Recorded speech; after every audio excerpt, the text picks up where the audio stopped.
Hello, guys, gals, non-binary pals. Thank you for another episode of GSC's Girl Pod. I realized I said thank you for another episode instead of thank you for joining another episode. Thank you for joining another episode. Thank you for giving us the motivation and incentive to keep doing this crazy thing. In case you don't know who I am, I'm Candy, although today I'm also Power from Chainsaw Man, which is actually appropriate because the Chainsaw Man movie just came out in the States this weekend. So it's perfect timing to get my power on. And we are joined by the lovely Mitsuru, or maybe you know her better as Lady V. How you doing, Lady V? Hi, I'm very well, thank you. Yeah, just another week, another week. So I'm Oh. not gonna lie, I've enjoyed dressing up for all the stuff for Halloween, but gonna really like just sitting on the podcast without having a wig on.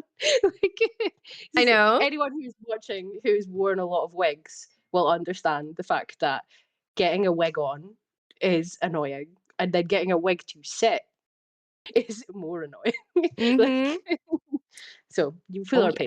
pain. Oh yeah. And I really need to find characters that I want to cosplay that don't have this thing in front of their face. This Yeah. is why. Why? It looks very nice in the anime where, it sits perfectly. It's the perfect like thickness where it doesn't cover their eye and you can see both their eyes and it bends perfectly that it's not in their mouth and it's just like, whatever. There's no way I can get it to not like cover my like what is this? Why? This is not real unless you have your hands here or some really great glue because as soon as I let it go, it's like Yeah. it's I can already feel it just like, "Oh, we're just gonna cover your eye. Maybe we'll get some strands of hair in your eye." I'm like, "Thank you. Thank you for that. That's wonderful." Well, yeah, Mm. and like anime and manga, they just draw the eye like through the hair, like because that's how eyes work. Like, Yeah. Yeah, absolutely. But, it's fine. It's fine. When, I'm gonna say when because I'm gonna say that this podcast is gonna keep going all the way to next year and beyond. Next year, we'll just make sure that I find characters that don't have as many strands in front of their freaking face. That's the goal for next year. yeah, yeah. Maybe you need to venture slightly away from anime characters. Like But I maybe love that's them. the I know, me too. But yeah, maybe that's the problem. It People is. have like fantastical hair, I even when it's know. not that fantastical. It's just like my hair doesn't even sit normally as normal hair. Never mind Never highly mind a wig. stylized through like a fight with like just perfect strands. They just sit back like I a gust know. of wind when I'm going to work, and that's it. My hair is fucked for the rest of the day. Like, Ugh, um, it's okay. We'll make it work. Somehow we'll yeah, make it work. I don't know how, but we'll do the thing. But if you are tuning in for the first time, second time, third time, just not the last time, please and thank you. We are from Gamer Social Club. We write for the website, but we also have a nice little community thing going on. So there is a Discord where we get our gaming on, where we talk about gaming from all different perspectives, but specifically on this podcast, you're going to hear it from our girl perspectives. And it's not always going to be your traditional cozy gaming, although, as Bright said last week, all games can be cozy. It's whatever your vibe is. But we're not going to talk about just your Stardews and things like that. We're going to talk about lots of things, including the stuff we'll talk about later. We'll try not to maybe get as raunchy as the weekly news podcast did this past week. I'm not going to tell you exactly why. You'll have to go back and watch it to find out why. But make sure that you are following the YouTube. Click that subscribe button so that you can make sure you don't miss an episode of the news podcast and that you don't miss an episode of Girls Pod and everything else that we throw up there because sometimes we put up community nights. Sometimes we'll have some shorts from different things. So make sure that you are following. If you need more of us and the rest of the GSC gang, make sure that you're checking out the website, gamersocialclub.ca. That's the site we write for. There's editorials, guides, news, reviews written for gamers by gamers. And if that is still not enough, because I know we're fantastic, then join the Discord and come hang out in the Discord. Join the community nights, come hang out with us in real time. respond to the craziness that we write in our articles and the craziness that we say on these podcasts because there's always something to talk about. Whether you want to choose a side between me and Mark, whether roguelites are overrated and whether they're bad or good, choose a side, right? Join us, pick one. Choose our side. Our Yeah. side. Mark is incorrect. I need to, like, you have to come and back us up the fact that Mark is just wrong about this. I'm sorry. He just Oh, is. you know what Like, though? I will say we did come to an agreement on a game though. mhm. Today, this is breaking news, although if you're in the Discord by the time you watch this, it'll be a couple days. We have agreed that Undertale is overhyped. Yeah, I can see that. I think the game itself Mhm. is a very good game. A little, I'll put it in the same category as like a Hollow Knight, and again, Hollow Knight fans do not come for me, but this is actually about you, so maybe come for me. Like, two absolutely fantastic games, two of the weirdest fan bases in the world. Like, sometimes you just have to take a step back and realize that not every game's for everybody. One. Mhm.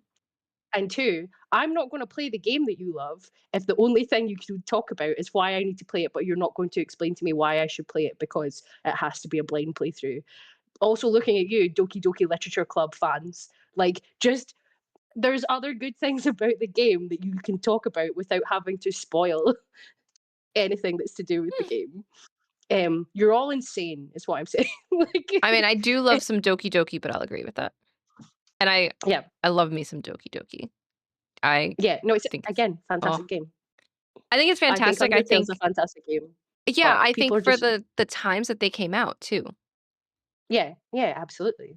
Mm. Right now in 2025, right? Because I think, especially with like Doki Doki, that was like, not, I'm not going to say it was the first one that did what it did. And um, I won't be spoilery. So if you have somehow not heard things about Doki Doki or have not played it, play it if you're okay with visual novels. But I think it like the way it blew up, it was like the first big one that did what it did that people were like, oh my God, this is crazy. Right.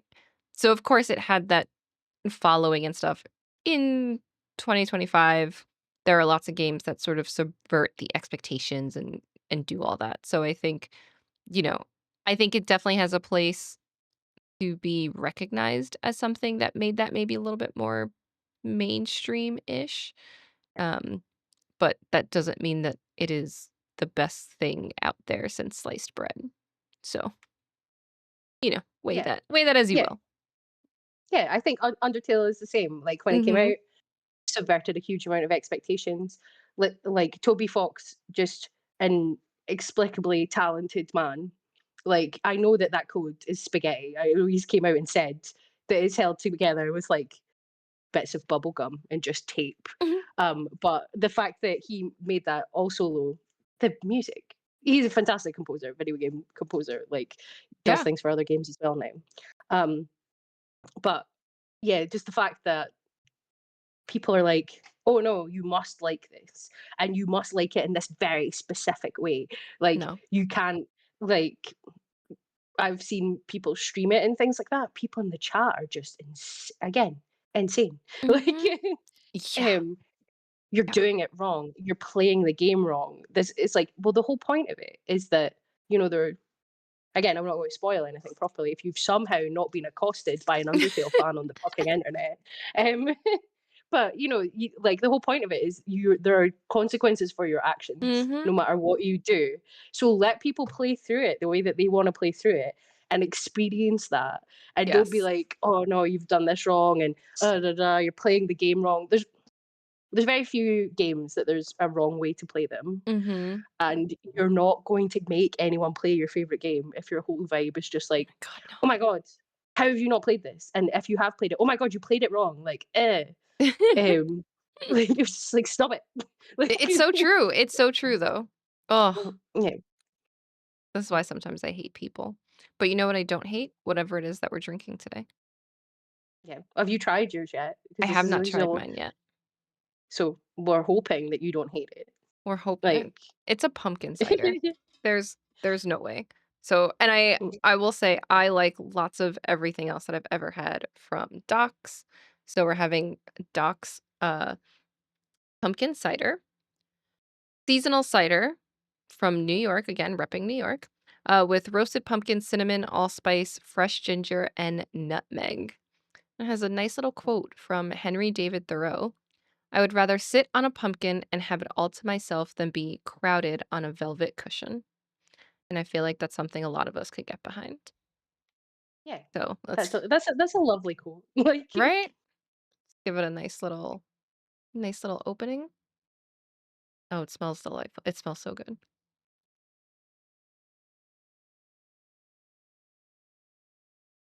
Ooh, which one is better? Because I really like the Angry Orchard one, but mm, this is gonna be tough. By the end, remind me to give a feedback on which one I think is better, the Angry Orchard or the Docks one, but this is really good. yeah. Yeah. Ooh. Is it like spicy? Is it or is it It's it's not as spicy as the one from Angry Orchard.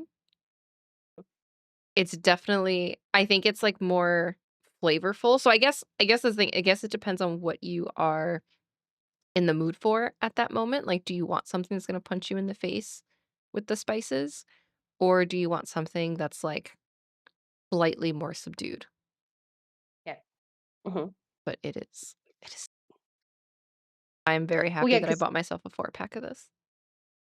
I've never had anything pumpkin spice flavored. It's a very American thing, although Mhm. it's obviously made its way across the pond with Black Friday and all the rest of the sort of uh, The autumn. worst things that we can export to you. Oh, we've got a lot of the autumnal traditions, even a bit like Halloween. Like obviously Halloween is big all over, but like trick or treating and things like that in Scotland when I was young, very young. It has been called trick or treating for quite a while. Um, but it would be called like guising because you dress up in a disguise and you go out door to Okay. door, and we would carve like turnips because pumpkins are not native to the Right, UK. right. Yeah. But we've got a fuck ton of turnips, loads of them, just turnips everywhere. Like, but yeah, so I think pumpkin spice is one of those ones that's just sort of like passed me by. But as far as I'm aware, like pumpkin spice coffees and stuff like that, they're not pumpkin flavored. They're No. all the spices that you put in a pumpkin pie flavored. Yeah. Whereas this sounds like it's more pumpkin flavored. This definitely has more of the traditional, like, pumpkin-y yeah. That's why Yeah, I'm like, it's definitely different than the Angry Orchard, but I feel like I need some more time with it to be like, "Hmm, which I do will I ask for prefer?" feedback at the end of the at the end of the pod. We will get feedback. You have to pick one. You can't drink the other one ever again. It's the rules. Whoa. Whoa. That's a No, that's that's not the rules. awful. They're only You drink whatever. seasonal. That's not the rules. Drink whatever you want. Like I'm not going to. It'll just be which I'm just trying to put some casual rankings out there. There are Mm, we are or I am, being in New York, it is, you know, the Big Apple. So there are a lot of apple things, which means lots of apple ciders, and it's very important to rank who has the better seasonal cider. yeah, fight, fight to the death, and whoever wins gets to give Andy lots of free cider. So Yay! yeah, Everybody wins in that way. for Girl Pod, so that we can advertise your cider. This is a good thing. Like I know. this is free advertising. We're already giving they're like, "You're already giving us free advertising. What are you talking about?" But we can advertise all the flavors. We know you have Yeah, more than one flavor. yeah. It's more difficult for us to get. Well, I can't get hold of them at all. I think they're American only. But we could do a different flavor every week. That's so much advertising. Like we do this every week. We Like do. Every week there's an episode. We haven't missed yeah, one. no, we're good. We're good. We're good. We're not gonna miss one. I don't care if I have to do one solo. We're not missing one. It's like, I'm hello, I'm going to committed. talk to you about this video game for 45 minutes. We could do that. Like, if someone's Absolutely. ill, be like, oh, finally, Candy's not well. Join me for me just streaming Dark Souls 2. Yay! Like, telling you why it's the best one. Like, no one's tuning in for that. Guess they will. Listen, they Oh, they don't might. tune in for the game. They tune in for the personality. Yeah, I'll wear a wig. No, if it's the wig that's bringing you in. I do still have one 2 wigs left that I've not worn for Halloween. So, there's more wigs where this came from. Like, And I'm never opposed to mm, buying more. Just, for mm. the record. I'm like, "Yeah, we want a random Mhm. wig episode? Yeah, I'm in. What are we doing?" Yeah, yeah. Well, when the boys come on, we did tell them they had to wear wigs. This is So true. we've not we've not enforced that rule yet, but I think we're gonna have to be more strict about it considering Well, we don't wanna have any guests. we've only had boys on with long hair. Oh, that's true. Yeah. So, guys, come on, wigs. Mhm. Wigs are available. I know because I own, like, 7 of them. Like, You don't even have to get a really good one. You get a cheapy one no. from Amazon, it's fine.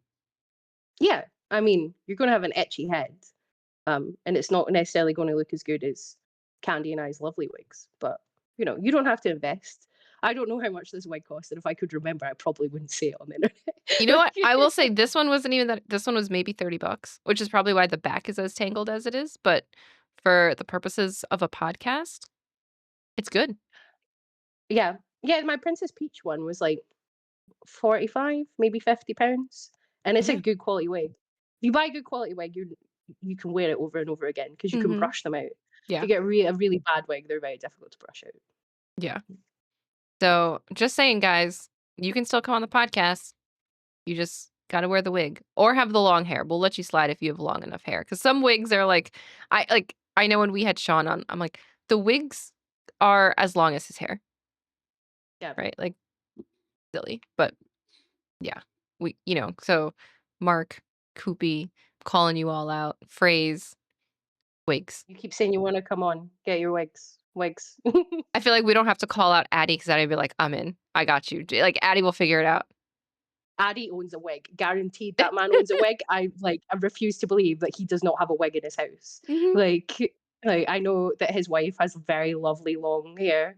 Um but she probably has a wig for like a costume as well because they mhm. both love a themed event. Right. So their house is probably full of wigs. Like absolutely. Like So, we don't have to worry, it'll be fine. Like, yeah, It'll probably be more like, "What's the theme?" We're like, "Theme? We don't have a theme." Like, "What do you mean? Just wear whatever you want. just choose a wig. Like Just bring your own, whatever, I don't yeah. care." Yeah. Do you want a theme? You can make a theme. You're the guests. Like we we will default to whatever you wanna talk about, like Exactly, exactly. Mm. No, it'll be fun. I know I mentioned this last week that Brit will be part of just like rotational. So there may be weeks where like maybe it's me and Brit or it's V and Brit, right? And then obviously weeks like this, where it's me and V. So that way we can rotate out. People can take breaks, take time away if they need to. Um, but that doesn't mean just because there's a rotational three of us that we can't have guests. So get yo act together, boys. Just Yeah, saying. I don't want any more when can I come on the girl pod in the podcast in the chat? Just come on, like, Just hit open us up. invite. Yeah. Yeah, you Hit know us where up. we are, We'll tell you when we and record. yeah, and if you join the Discord, you could also be a guest on Girl Pod. This Yeah, is true. but you will have to bring a beverage. It doesn't have to be alcoholic. We went a little bit off track, so I will tell you quickly what I am drinking.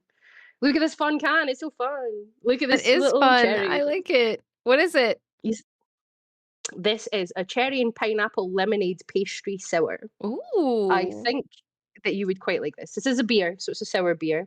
But If you lemonade. go yeah, if you go back in the podcast history, you'll know that I'm a bit of a fan of sours. Uh, so this is from Amundsen Brewery, which is based in Oslo in Norway. We're not repping the UK this week, but I saw this in a fridge in a bar, and I was like, called Cherry Lady, and I was like, I love cherries, but I was like, look at this label, look at this with the It's so foiling, like these fun. little guys. I'm like, yeah, and it is absolutely delicious.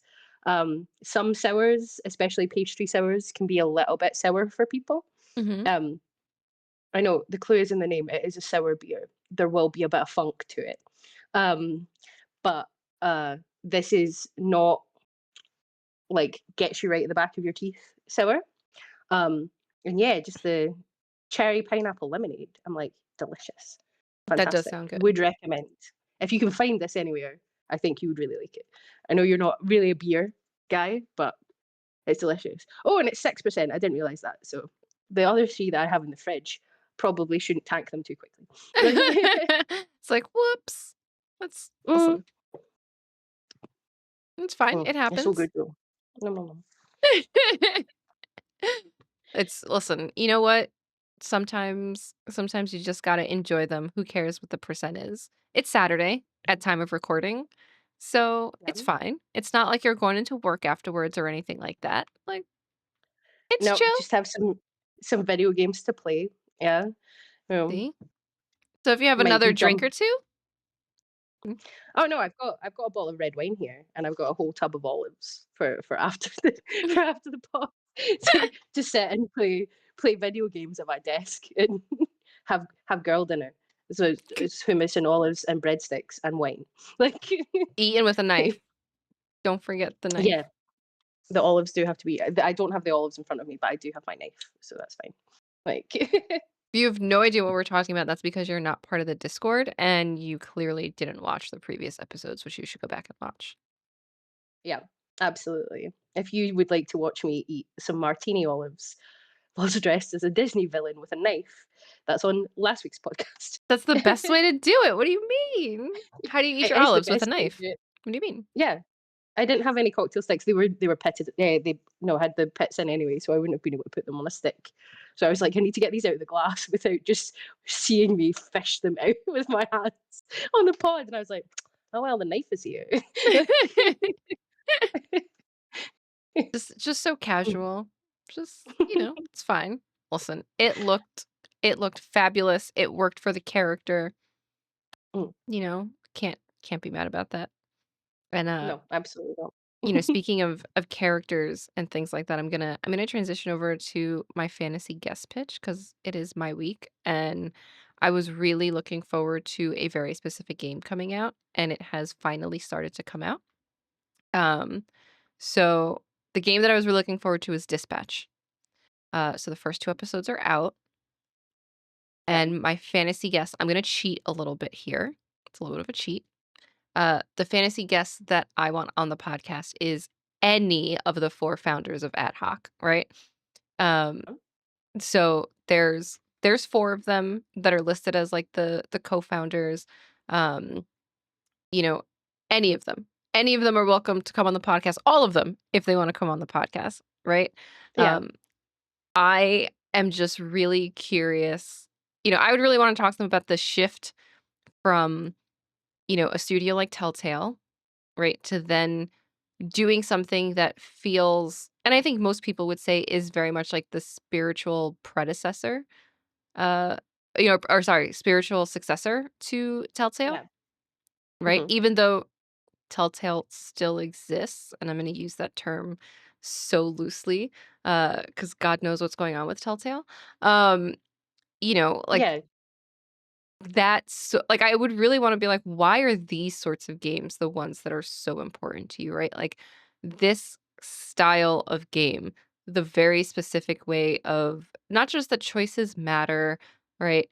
But really thinking about the narrative function of it, right? And the way it's so narrative heavy. I think a lot of these games, it is much more the narrative and the story and less of the gameplay itself. And yes, obviously there is gameplay, right?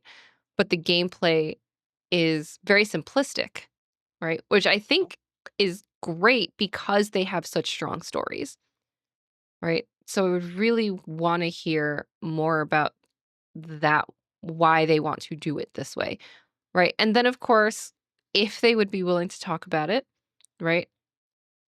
Talk about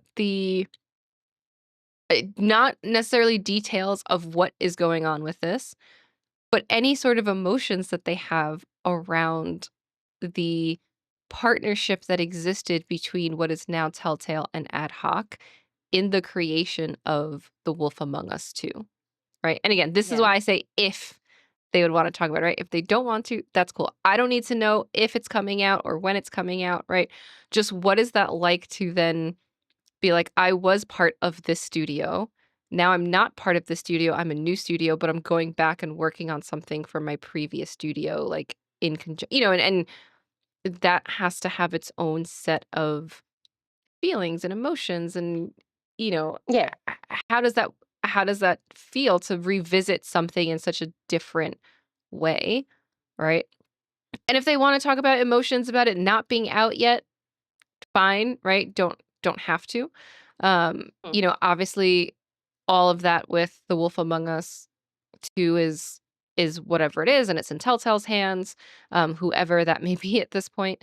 So but that did then also, I think, give them space to work on Dispatch, which first 2 episodes are out. I played them.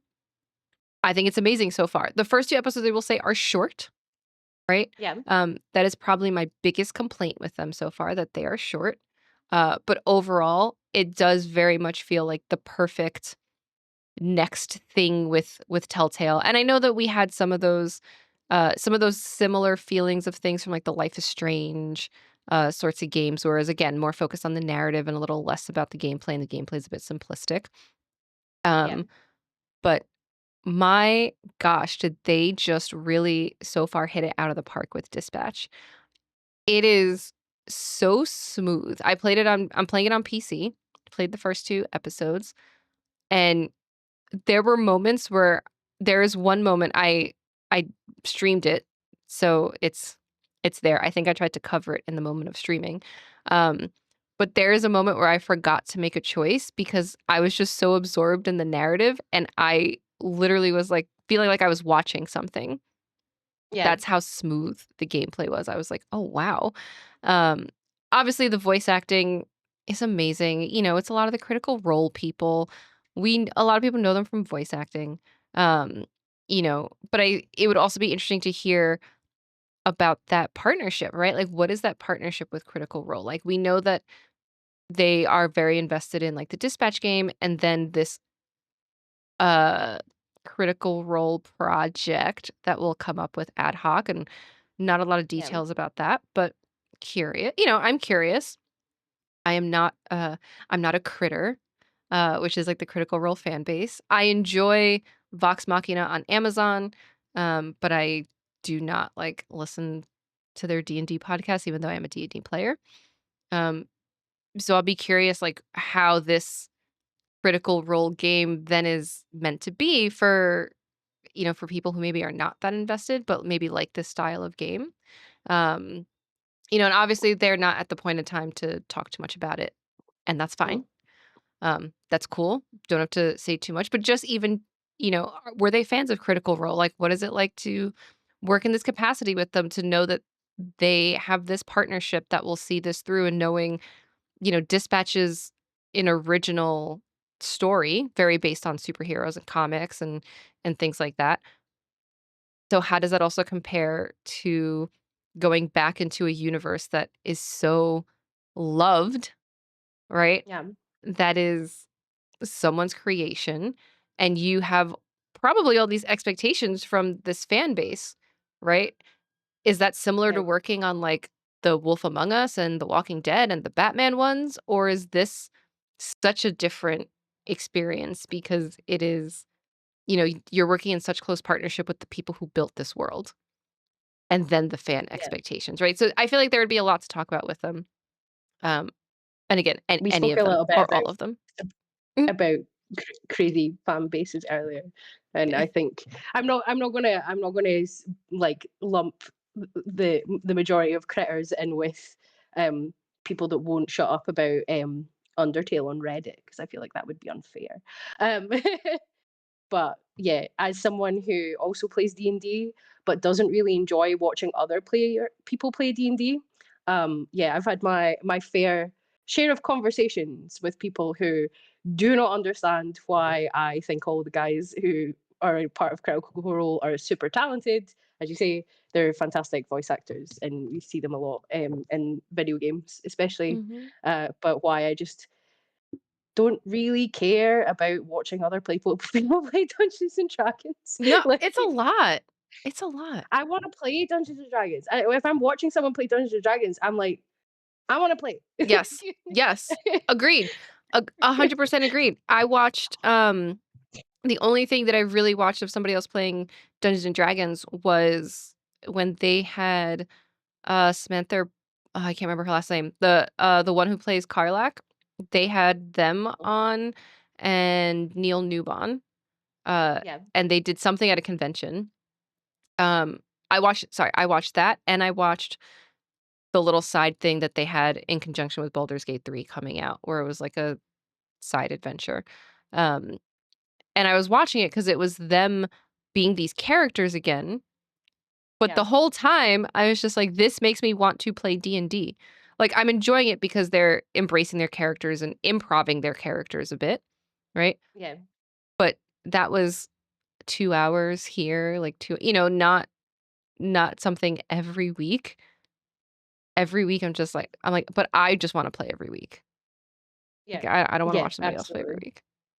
No, definitely not. But yeah, the guys from Ad Hoc, I guess they probably wouldn't also want to talk about the sort of the weird culture towards the end of Telltale. Mhm, Um, where it sort of was just um I love a lot of the Telltale games. I love The Wolf Among Us. Is one of my favorite games. I think it's an absolutely cracking game. Um, I've played some of the Walking Dead ones. I think they're great. I've never watched The Walking Dead, so I'm like less emotionally invested in mhm. them. And I think the Batman ones are very good also. But there's a lot of them that I've not picked up. I know they did a Jurassic Park one, like that is apparently really good. I didn't And play that one. I'm like, why have I not played this? Why have I not played the Jurassic Park game? This seems so out of character.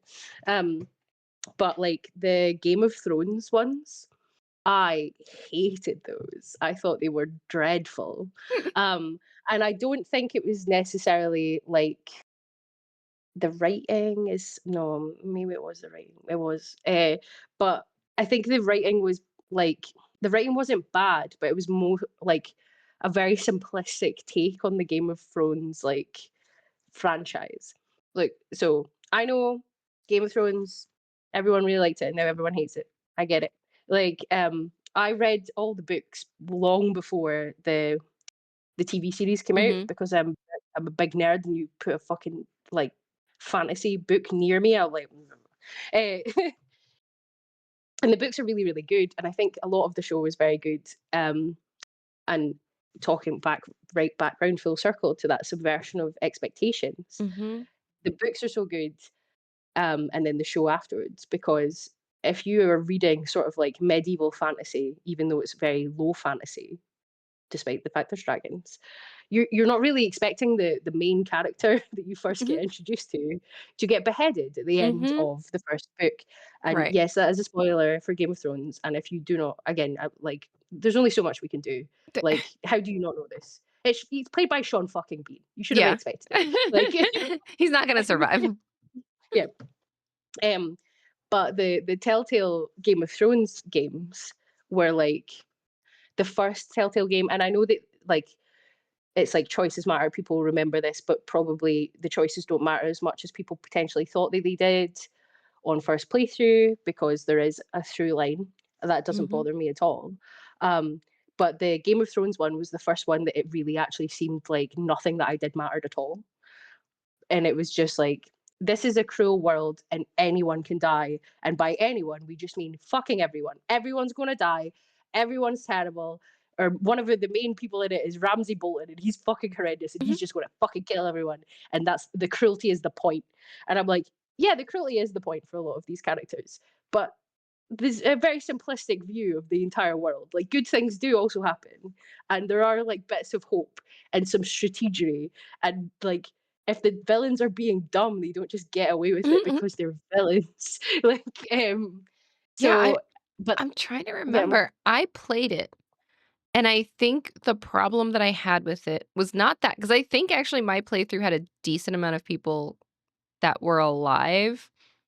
Some I think were questionable. The problem that I had with it was that it very much banked on the idea of having a sequel, yeah, yeah. and Oh yeah, because that there's the obviously bit at never the end, happened. Yes. and it's like, oh, Right, that's and like, that was the thing. They very much were like, we're gonna get another one for this, and we're gonna get people interested, and that's why I think in if I remember correctly, and it's been years, but in my playthrough, there were a lot of people that I knew were still alive and a few that it was, like, ambiguous, and I think it was one that was, like, up for execution, but you didn't know what happened because that was gonna be revealed in the sequel, and then we Yeah. didn't get it, right? And I think that, to me, was, like, really difficult because I didn't feel that way with, like, the Walking Dead games, and I had played all the Walking Dead ones, and the nice thing about the Walking Dead ones was for the most part, especially after the first one and excluding the Michonne chapters, you didn't really need to have known anything about the TV series, right? Yeah. Because Clementine is not in the TV series, at least up to what I watched to. So if she comes in afterwards, it wouldn't matter with the game anyway. Uh, and they did do comic series or book series with her afterwards, right? But there were very clear sort of endpoints in each game.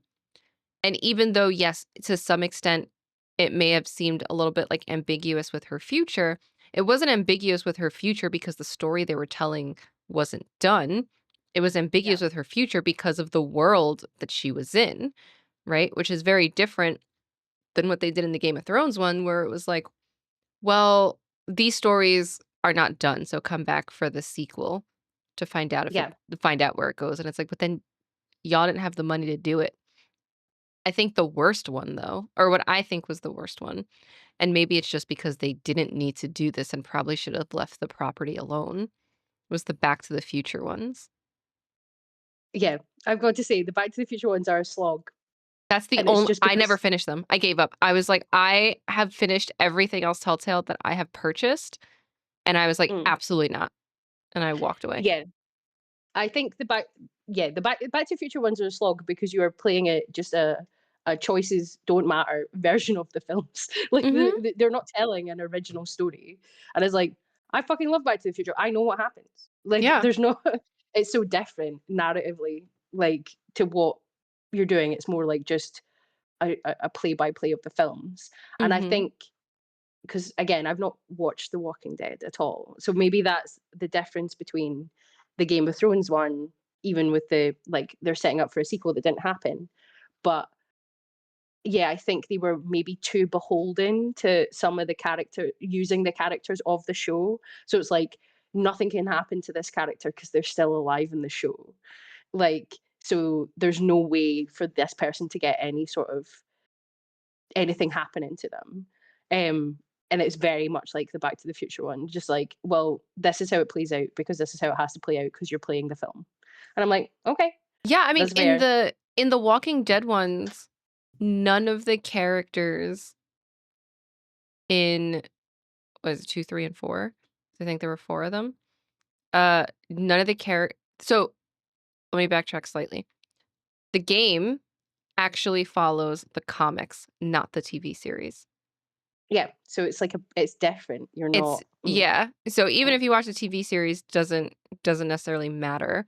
Um, and even the characters that overlapped were so if you didn't know them, it didn't matter. Again, the only one that was a little bit different was the like 3-episode Michonne one that they put out.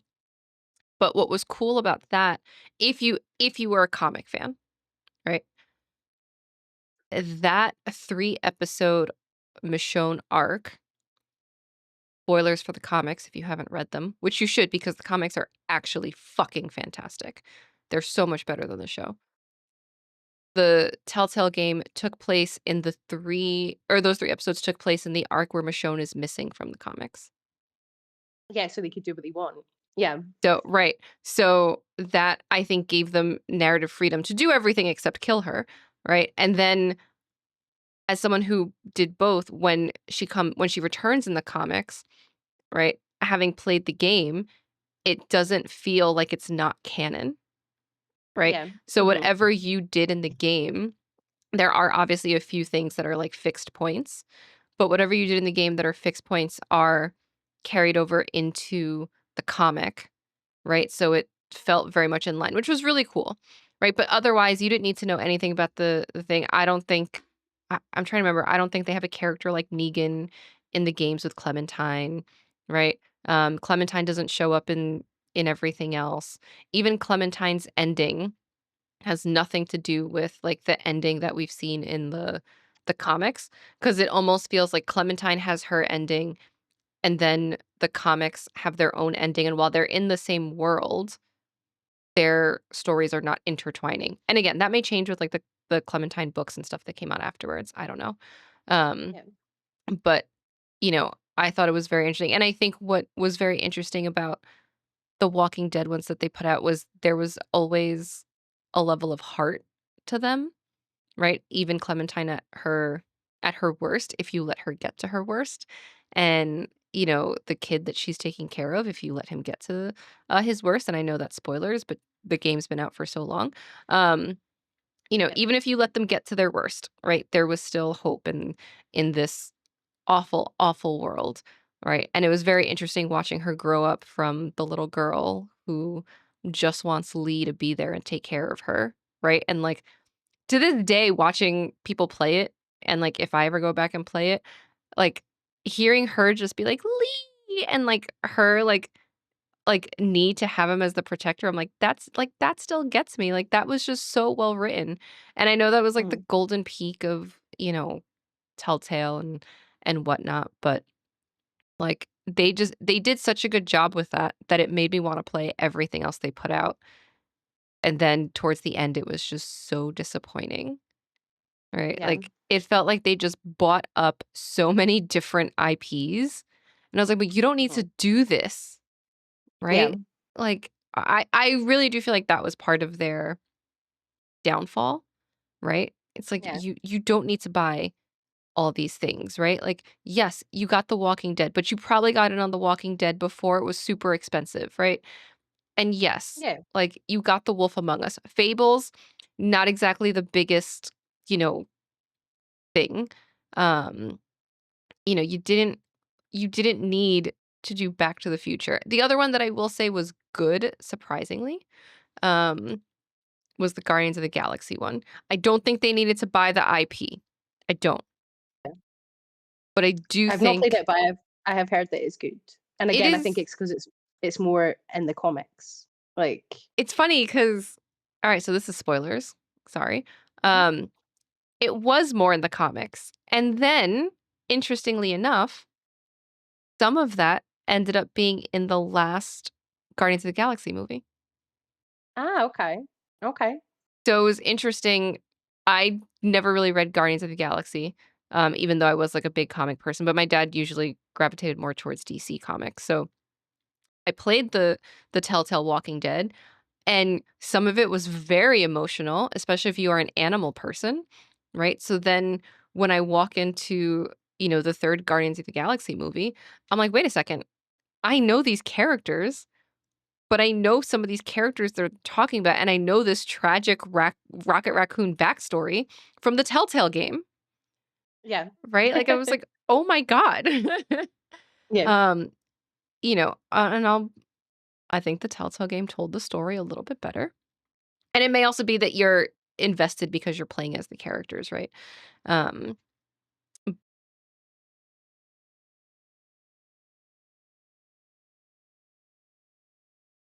Think your mics went a bit funny. oh, no. Oh, no, it's back. Okay. It just cut a little bit, and then it sounded like you were really far away for, like, a Oh, few seconds. I was like, "Oh, no." oh, It's no, like it's my like, turn to have issues. "Oh, no." Like, "You're doing great, baby. You're fine." Like Yeah, like, I'm just looking at what Telltale had. The Game of Thrones sequel. Okay. Apparently, they had an untitled Stranger Things game. Why? Yeah, I think that's the thing, like, they seem to do so much better. Although I did like the Hmm. Batman ones were fun. Yeah, Um, those were good. I yeah, I've not played the Tales from the Borderlands because 'cause I'm not a massive Borderlands guy, but I've heard that that's very fun. Hmm. Um, but yeah, so many of them were then like, okay, we're what can we get our hands on in terms of like other IP? Mm-hmm.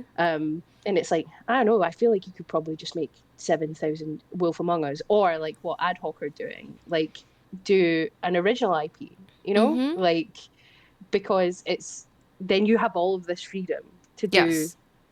the things with the characters that you want to do without being beholden to a different thing.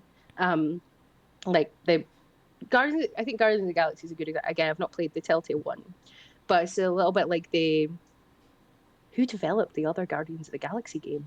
Jeez. Oh, Uh, I didn't play the other one. um, it's very good. Would recommend it. Although at a certain point, I wanted to full force punt Rocket just Oh straight out of the no. airlock. Like it's like I love animals. I love raccoons. I think they're like I feel like an affinity with raccoons as someone who's also just a feral little trash panda. Like but the characters are more it's not based on the film at all, and they're very Mm-hmm. much more in line with how they are in the comics. But there's like a certain point in it, and I'm like, okay, man, we get it. You're fucking annoyed. Like you're mad about it. Like I understand, but you keep fucking everything up because you won't Mm. stop for 1 second being stupidly mad about it. Like, and then the game's like, oh, this is your fault, and I'm like, no, it's fucking not. It's that fucking raccoon. Like, it's just like if he wasn't so stupidly mad about it, then none of this would have happened. It's like, stop being so mean. Like, I'm just a wee guy. I'm trying my best. Like, you'd be so mean to me. But it is a very, very good game. But I've completely forgotten who developed it. So it looks like it was Eidos Montreal. Okay, so And yeah, then I remember it was published by Square Enix. Yeah. yeah. But would if you've not played it, and you like the Guardians of the Galaxy universe, especially like outside of the films, Mm, like mm-hmm. you like the characters when they're a little bit more like their comic book counterparts, I would recommend. The combat is very fun. You do lots of flips and stuff. Um, there's a lot more to it than just the standard. Although finding all the collectibles towards the end was a pain.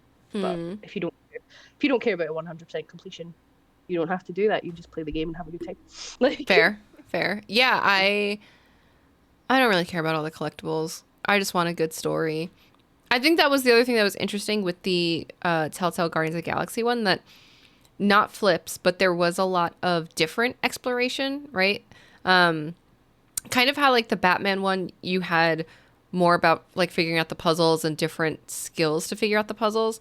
They did a little bit of that in the Telltale Guardians of the Galaxy one, where it was like you were flying around as Peter, right? So you're like up, so your traversal is not just like side to side. It's like, okay, running. we're flying up and Yeah. down and you have to do certain things, and that was pretty cool, and that was a little bit different from some of the other Telltale games that I had played. But kudos to them for at the time doing something different.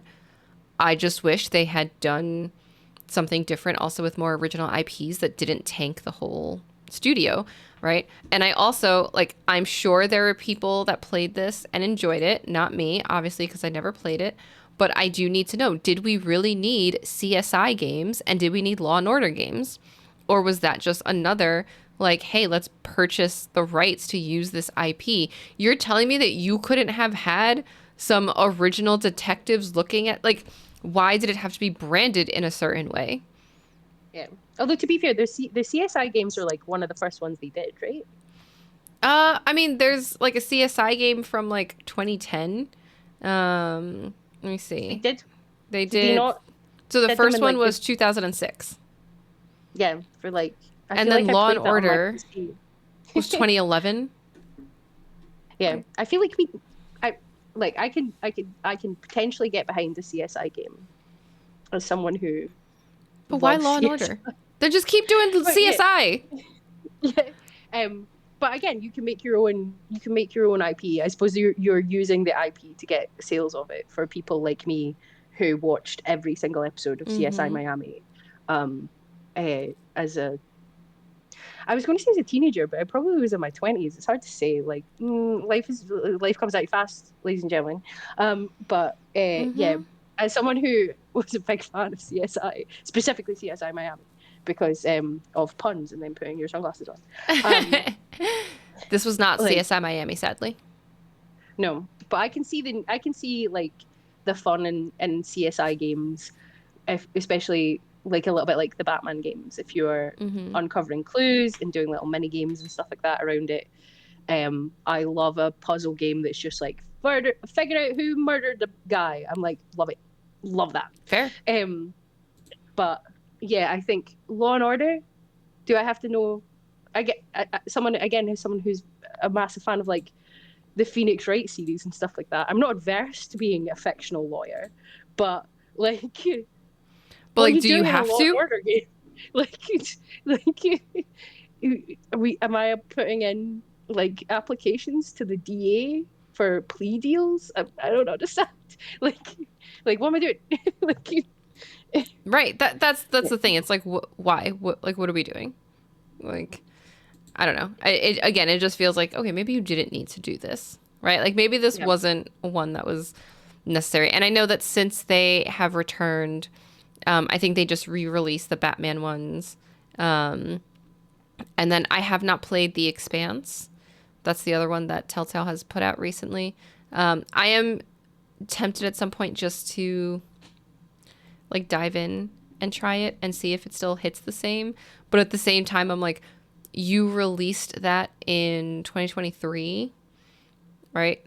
And then The Wolf Among Us is just kind of sitting, chilling, doing whatever it is that it's doing, yeah, with no like actual release date, no nothing, and it's just like, why?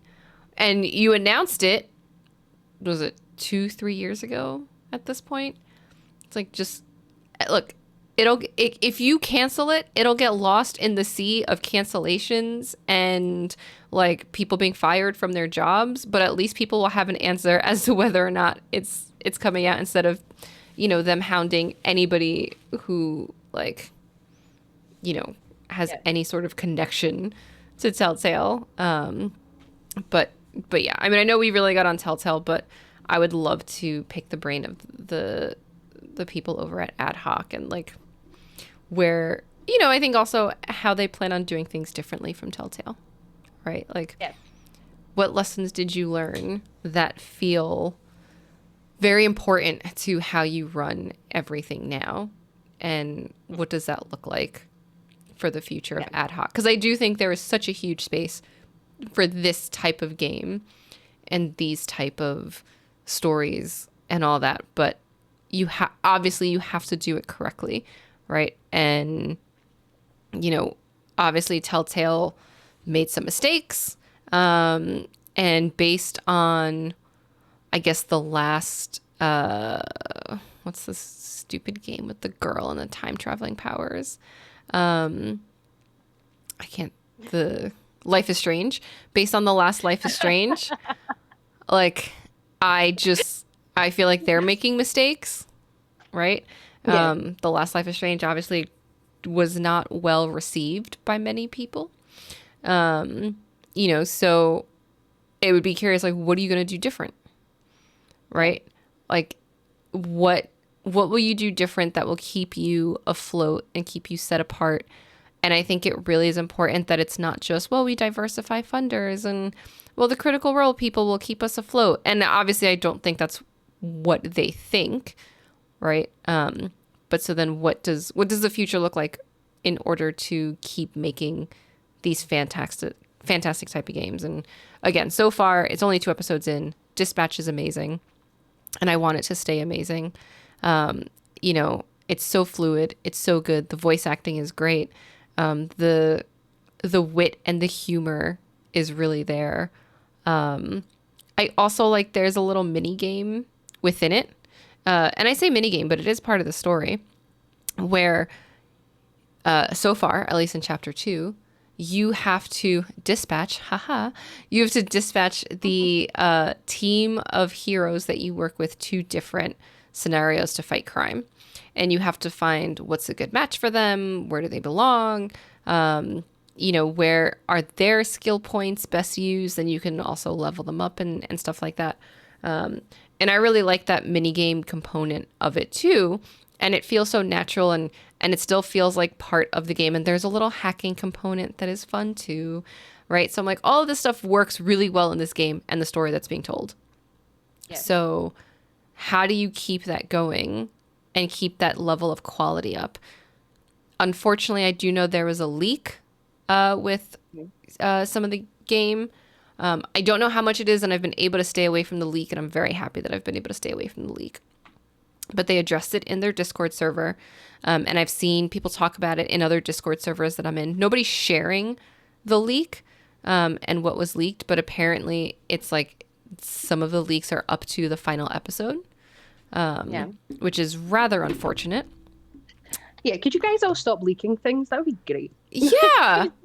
I mean, they chose to release it in an episodic format, right? And as someone who has very little time to game, is grateful for that, right? Because I was able to get through it in about 2.5 hours. And I was like, great, 2.5 hours, not a big deal. I can find that time throughout the week, play it and enjoy it. And I just feel like obviously there's a reason they want it in an episode format. And it just feels like, why do people have to go and ruin things? I understand wanting to get access to all of it. I do. But for the love of God, could you not ruin it for everybody else? If you figure out how to hack the code that you can play all 8 episodes, cool. Play all 8 episodes and shut up. Yeah. Yeah. Yeah. It's the I know other entertainment mediums, it's all the same, like movies and TVs. It's all like, oh, we saw this person on like a set. That means they're going to be in this, or this is a leak to like what's going to happen in this movie. But have you tried Mm-hmm. just fucking not? Like, Right. it, and Why? I'm not gonna lie, the majority of the stuff when it comes to TV and movies is people on forums and stuff. I Mm-hmm. will have to call out video games specifically as a genre for when leaks happen, them being covered by genuine people in the news. Like you have to Yes. stop. Like this is people's livelihood is here. These developers, the publishers and Yeah. things like that.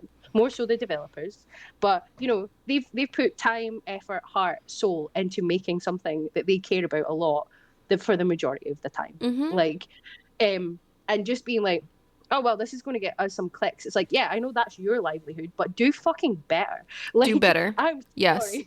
Like, and No, this is not just 100%. we don't report on leaks and rumors and things like that. We don't do that because not because we think we're better. It's because we are gamers first and foremost, and we want to enjoy things and we want other people to enjoy them. Mm-hmm. Just stop it. Like I don't want to see the fucking financial records for No. a business that someone has hacked so they can leak it. And I Mm-hmm. certainly am not interested in all of the projects that they're going to be having going forward because I would rather them get to present them to me when they're ready to be Mm-hmm. presented and play them as they're intended. Yes. Because what we're saying, one hand, video games are an art form, but on the other hand, this is just mindless stuff for consumption. Like, pick a lane. Like, Mm-hmm. just stop it. Like, And I don't yeah. want to see all the Pokemon leaks till 2030. Like, I don't care. Listen, I know I'm Pokemon. convinced that was on purpose. I'm convinced that was Pokemon. I'm still convinced that that was Pokemon being like, we have some negative press because like awful things in America are using our like font and song, and now people are like riding this Digimon train. So we need to distract people. How do we do it? Let's pull the Deadpool tactic and leak some stuff, and people will be really excited. I'm convinced that was an inside job. I mean, it might have been. It might just been for the fact that for somehow being the most profitable video game franchise or just entertainment franchise of all time, they would be all over the place. Like, They were it's just like, like, "Ooh, Digimon is They're like, Digimon's having a moment because I can't. I mean, Pal World was like a competitor for Pokemon. I mean, they still kind of are. But like, and again, this could also be that just because what I saw at like conventions and the timing and stuff like that, right? Like, I saw no Pokemon stuff and I saw Digimon everywhere. And I was like, oh yeah, my God, they're finally having a moment. And then Pokemon's like, let's leak some stuff. And conveniently, it was leaks that weren't, how do I put this in a nice way? Leaks that weren't like X-rated or awful the way that Game Freak had some of those leaks. What was that, 2 years ago? Where it was They did like, my they did my boy Typhlosion so yeah, dirty. right, Like, right. Okay, but see, you remember it, right? So like, I'm like, those leaks, I assume, are things that happened within Game Freak and stuff like that that were like not the things they wanted to leak out, right?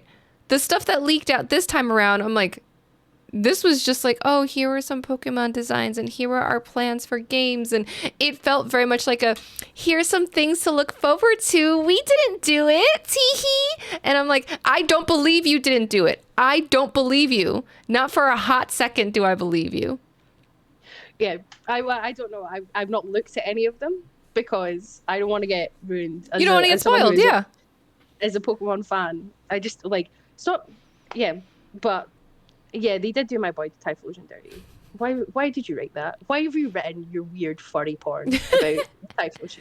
Stop it. Like he's my favorite of the Johto starters. He's not my favorite because Gengar's my boy, but like shudder to think what people have wrote about Gengar over the years. Like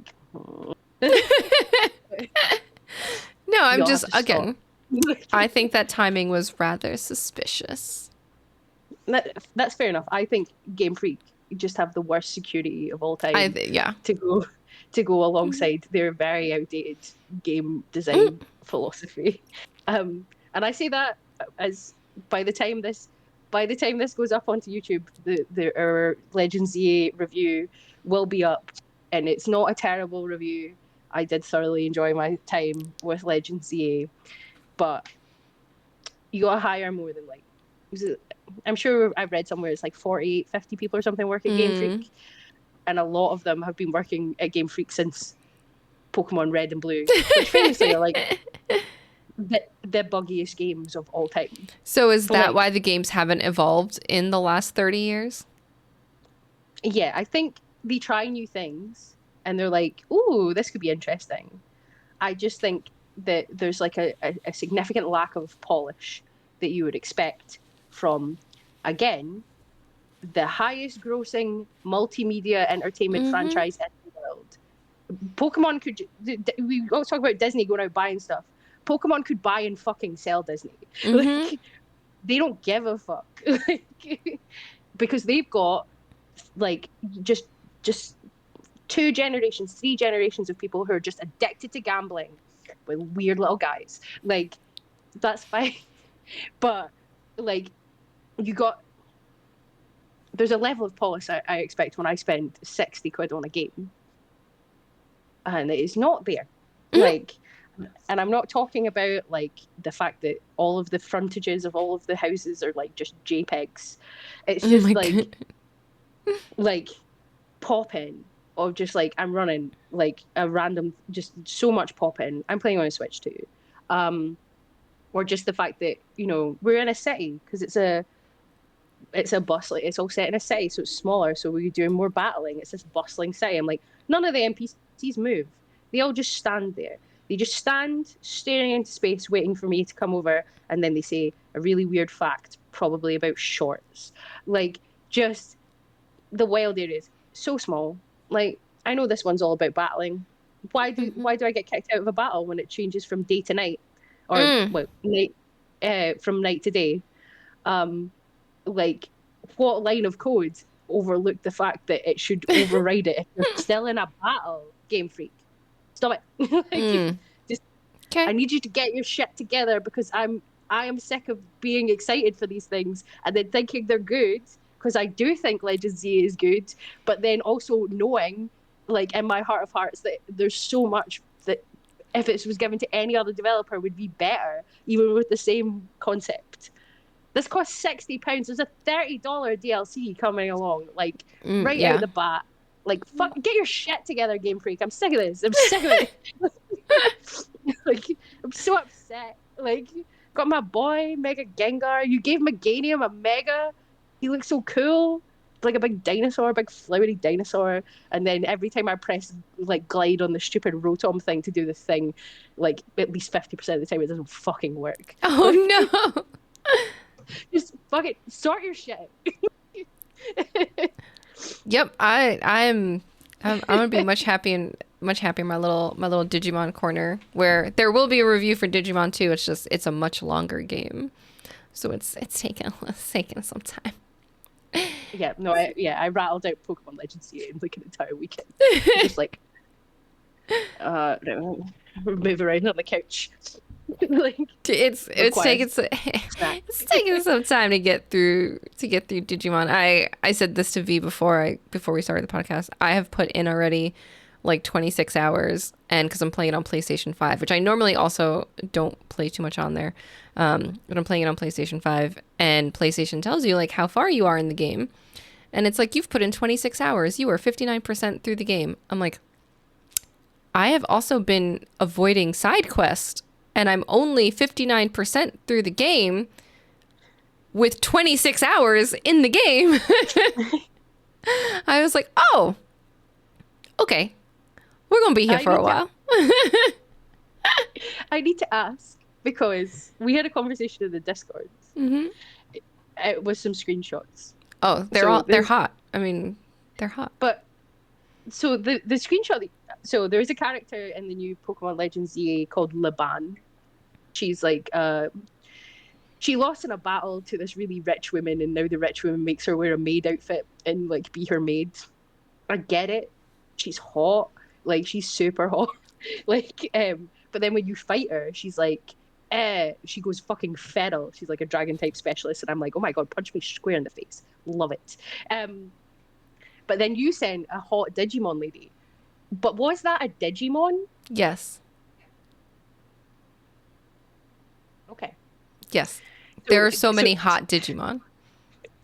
okay, it's because like I know some people want to fuck some of the Pokemon. Hmm. I know like I'm not going to talk about Vaporeon, but I know like We Lopunny know the exists. meme. Hmm. And I know some people have got some stuff, some hang-ups about Lucario. Like we stand a short king. It's fine.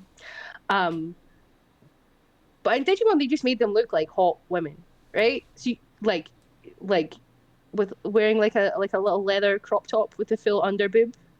Yeah, so some of them are always sort of humanoid looking, somewhat humanoid looking. Um, and then some of them evolve to be much more humanoid looking. So like Uh, the one with and the underboob was Black Gatomon, which looked like a cat, oh and no, now has evolved to be sexy a Catwoman. dominatrix. Like just, I I mean, mean, she yeah. is hot, but you're like their trainer, right?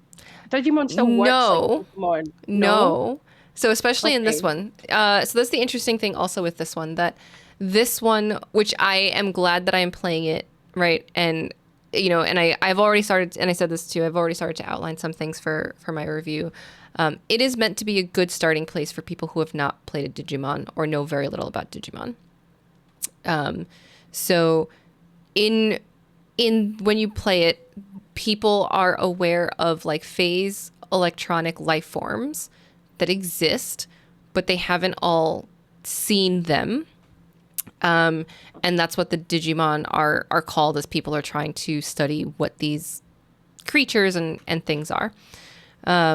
So you are someone, you're an agent, and you are, trying to find out what is going on with this anomaly, and you are very familiar with Digimon, but the rest of the world is not, right? So you are not training them in the same way as you would with like a Pokemon. A lot of this is you're working alongside them. So there is a lot more of a partnership, right? And the Digimon also speak to you like in a common tongue, right? Yeah. So the They've always done that, relationship is, yeah, so right? the relation, Yeah. I think they have, yeah. So the relationship is different, right? Because I know with like a lot of the Pokemon, they just say their name over and over, and somehow some people understand what the hell they're saying, right? Because Pikachu could sit there and be like, Pika Pika. And Ash will be like, yeah, of course I'll give you some ramen or something. I don't know. Right. Have a donut. Yeah. So they speak to you in a common tongue. And And so the relationship is different, and there is a level of having to build the bonds with them.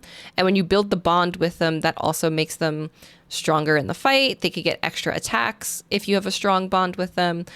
You also do have times where you will do an attack or a heal or some sort of ability alongside them, right? So it's not just like, I'm telling you what to do. Yes, that is part of it.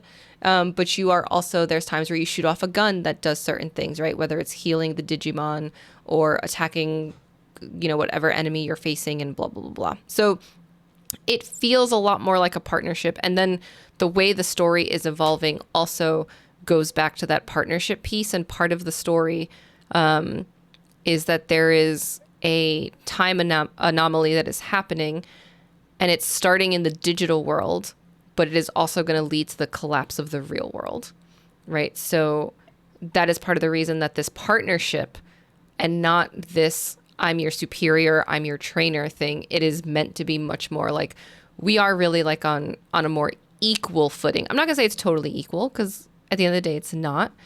You can choose when to evolve them or not evolve them, and you can also de-evolve them if, whatever. If they're too hot, just If like they're too no. hot and they're too distracting and you couldn't get through Wu Chang Fallen Feathers because they were too hot, you can make them cute again. So so I know I keep bringing it back. So you could change, because the other thing, when you change them, they have different stats, they have different abilities, blah blah blah blah, right? So that's why there is some level of, yes, I am still the overseer, or but I wouldn't call it a trainer, because you are really working together towards a common goal. Yeah. And that goal is not just to get a whole bunch of medals and be like, look at me, mom, I made it, right? It is to save the world. Right? I shouldn't Oh even yeah. say the world. It is worlds, because there are, from what it seems so far, multiple, and there's multiple timelines, and your actions with these Digimon will impact whether or not these timelines and both the digital and the world that we exist in are saved. And there's even times where you go into the digital world, right? I don't think Pokemon doesn't have like its own. They don't have their own separate world. They're just a fact of our world. Yeah, they just live in our world. Yeah. Although, to be fair, to in Pokemon, despite the fact your whole thing in most of the games is to just become the very best, like no one ever was, you do frequently just like fight like an overwhelming evil to like save the world. It's just like, because let's not forget it's still Japanese. So Mm-hmm. if we don't make the children fight God, then how will we know that they've succeeded in their journey? Like, like, Mm-hmm. like Yeah. there's a lot of that. Yeah. I feel like every like JRPG has that. I mean, I think Digimon feels very more traditional JRPG, Yeah. right? I was streaming and I was talking about Digimon. I was not streaming Digimon, but I was talking about it in general. And somebody said it, and I don't remember who it was because it wasn't like a regular in my chat, so I can't even give them a shout out. But they said, and I do agree. And I've been saying that Pokemon is a game for kids for a long time, and that doesn't mean that you can't enjoy it, right? But I'm like, this feels more aimed at kids. It's a kids game, and Oh, they it's said, and Digimon feels like it's a game for like more of an older audience, right? That's going to be a bit more strategic. That's going to want more of an in-depth story. That's going to see things a little bit differently, right? So I was like, okay, yeah, I think that checks out, and I think that's why it's like, different audiences, different things that appeal, right? And for me, I'm like, that's why I don't want to play Pokemon where it's the same thing over and over, right? I want different story. I want this. Like I want a lot from my JRPGs, and I understand that I want a lot from my JRPGs, right? And that is a me thing. Digimon in the JRPGs, because I've watched other people play some of the other ones, they give a lot, right? yeah, Yes, you see a lot of the same monsters, but the stories are different. The reason why you're doing the things that you're doing are different. That is yeah, different, right? So to me, I'm like, well, if I buy one Digimon game and play a different Digimon game, like I'm not getting the same experience, which is what I want. yeah, So yeah. kudos to them for that. But maybe that's why it takes so long to get a new Digimon game, because they're like, well, fuck, we got to write a whole story. Yeah, and they probably give it like a proper budget, and that's one thing I did see on Reddit from the leaks was like the budgets of some of the previous Pokemon games, and I'm like, wow, wow. Like, Like, ooh. Mm. yeah, like again, I very much a proponent of the Sonic the Hedgehog meme. It's like I want cheaper games that take less time and cost less money and have worse graphics. I can't remember the full actual meme. Like I'm serious about that. That's fine. But the majority of those are made by double A studios and indie Mm-hmm. studios, and they give me exactly what I need. Um, and they do it like a little bit better, a little bit more satisfying, and they don't charge me $60 for it, and then ask me to spend another 30 on one DLC Mm-hmm. and lock like different varieties of the Pokemon behind like an online subscription, Yeah. like etc. etc. So I think yes, I do want games to cost less. I don't want games to necessarily take 10 years to make and cost however fucking much Sony paid for Concord, who knows. Um, but like at the same time, if you're going to charge me a AAA premium price for something, there's a level of polish that I would expect, and it doesn't need to be photorealism. Oh yeah. Turn on RTX to see all of the follicles of Indiana Jones's hair. I don't care about that. But Are you like, sure though? How do you yeah, know if he's going I bald or not? really don't care. It's just like, oh no, he's bald. Like he wears a hat. Who gives a shit? Like his whole thing is he has a hat on all the time. Like what do you mean? Like like you don't have to have hair to punch fascists. Like it's What? fine. Like Whoa. anyone can do it. Like, Whoa. and if you've got a problem with that, then I don't know, watch an Indiana Jones movie. Like this idea that somehow we're like, oh my god, Indiana Jones is punching fascists is like the first movie was about them trying to get an artifact for Hitler, idiot. Like, what do you Yep. want? Like, um, but I've gotten off track. I've got ranty and I've gone off track again. Yeah, there's a certain level of polish I expect Mm-hmm. from a AAA game made by a large company with a lot of Valid. money. I'm not saying that again that we need RTX. Everything has to be hyper realistic. It's definitely not that. I don't actually care about hyper realism in my graphics, to be perfectly honest. Mm-hmm. Um, but if you're choosing a style and you're charging me that amount, like that style should be executed like well. The 100%. buildings, the buildings actually shouldn't just be flat JPEGs stuck onto the side of textures. I know this is like a very small complaint, but like it just shouldn't be in this day and age when the way that indie games can make themselves look like with less money and less investment. Just take a little bit of pride in what you're fucking doing, man. Like, Valid. just you know, these little Mm-hmm. tweaks are the things that blow people away. Like, you fire up a game for the first time, it doesn't matter what price point it's at. It doesn't matter what price point the development was at.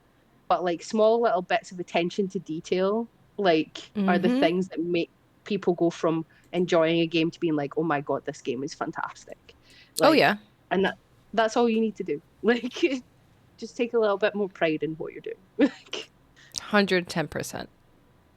I don't think anybody would disagree with that. Like that's just I don't know. I feel like some of these AAA studios like they want to put out too much too quick, right? And then they're just looking at their price point margin and it's like, but you know, put out a good game because what happens is if your first one tanks, right, or your next one tanks or whatever it is, right? People are eventually going to lose interest, right? Yeah. And I know Pokemon is a little bit of a different beast because it also has so much wrapped into it, right? But, you know, I'll go back to that. And I know this is US specific, right? But if gamers in the US are only buying 1 to 2 games a year and your games consistently end up being not great, eventually you may not be that 1 to 2 games a year that somebody's buying, Yeah. right? Because we can't afford to buy all these games. Like, you know, so like make sure that the game you put out is good so we look forward to your next one. Oh, absolutely. You know, because people will just eventually just Mm-hmm. all divert to Steam Yeah. and just buy just buy everything. They'll just pick up Aethermancer in early access on the Steam sale or Monster Sanctuary, same Mm-hmm. developer for both, like on the Steam sale Yeah. and do like some fun little pixel art catching their mons, like Mm-hmm. with delicious little animations, just so well done, so polished, tiny little indie team. Like, Yeah. you Yeah. And know, for a fraction of the price. oh yeah, More absolutely. enjoyment, fraction of the price. Yeah.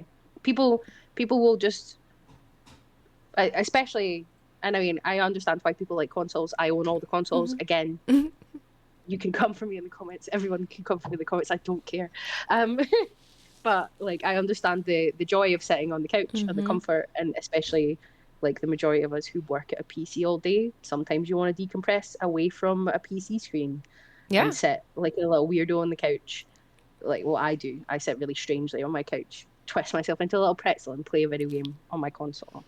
I get it, but as the console market seems to be trying to price out more and more Oh my God. I consumers, know. Oh my God. people will probably pick up like a little like cheaper pre-built computer, dive Mm-hmm. into the Steam the depths of a Steam sale and go back and play like games from like 10 years ago that they've Oh never yeah. played, heard of, that are now 5.99 on Steam, Mm-hmm. and you can buy them in a bundle with like 12 other games, and you never have to buy a like a full price brand new game again unless you want it. But you could play like 100 games a year and Yeah. not spend any more than like the amount you would spend on um a couple like four or five brand new AAA titles in a Mm-hmm. year. Like I have friends who they don't have a gaming PC, right? But they're like, oh, I'm gonna get one, or whatever. Or they have like an older maybe laptop that can run certain things, but not everything. But they know at some point they're gonna upgrade.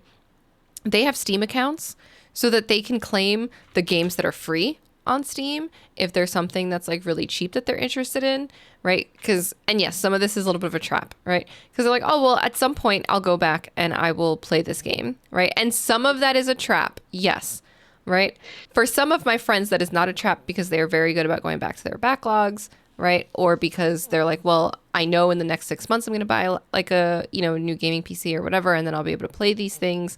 And especially if they don't have a console or they, don't have these other things, right? And especially with something like Steam and Epic, you know what? I'll give Epic their fair call out, right? they Especially give away a lot of free games. yeah, Yeah. especially as we get to the holidays, they give away a lot of free games, right? Um, but all the amount of free games that you can claim and then try them out, and sometimes they're great, sometimes they're awful, right? But you can try them out. Then don't have to spend the money on the games.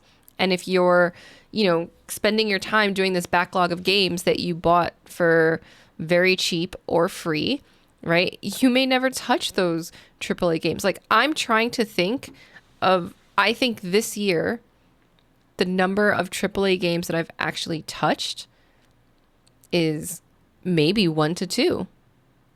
Like I can't think. I'm trying to think of the big AAA games that came out this year, and if I've actually Um, played any of them.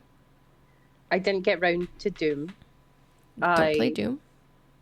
I downloaded the Oblivion remaster onto my PC, and then we were sent a code for something else, and I had to delete it later to Didn't free play it. up Yep. space on my hard drive. Um, I played South of Midnight. Um, I think that's definitely AAA. Obviously, the studio and stuff are owned by Xbox, but it's much more sort of doubly coded in its like scope and Hmm. things like that. Had a good time with it. Didn't have time to complete it. Um,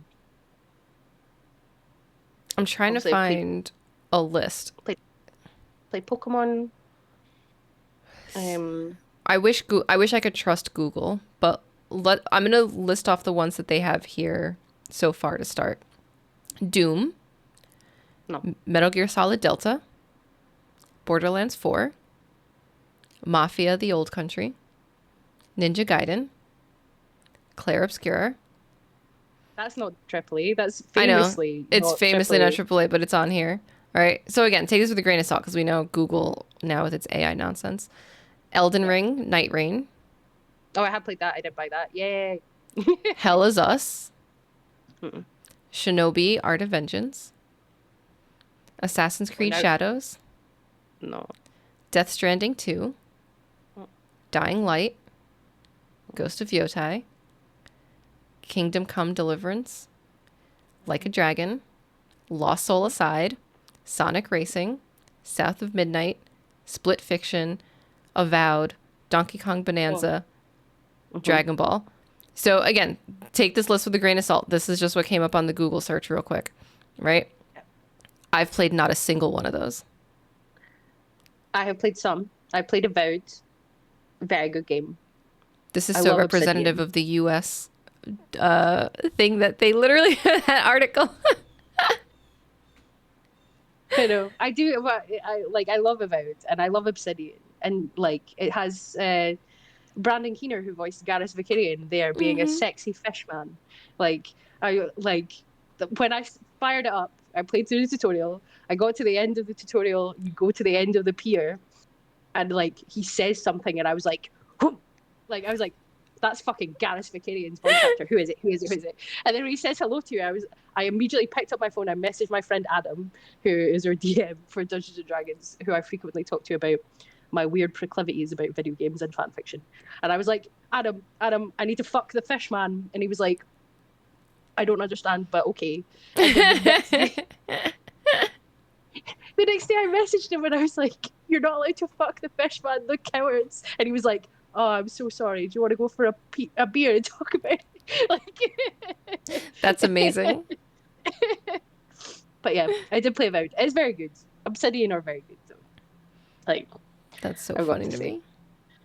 Yeah, it's But yeah, just I've not played a lot of things on that list. no. That's the thing. Like looking at that list, I'm like, all right, yeah, I am one of those people in the US that has not played you know, a new AAA game.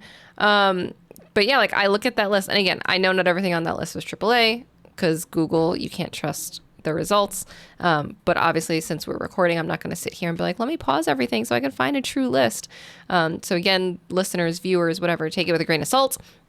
But I've played none of those games on that list, right? Yeah. But I have played plenty of other games this year.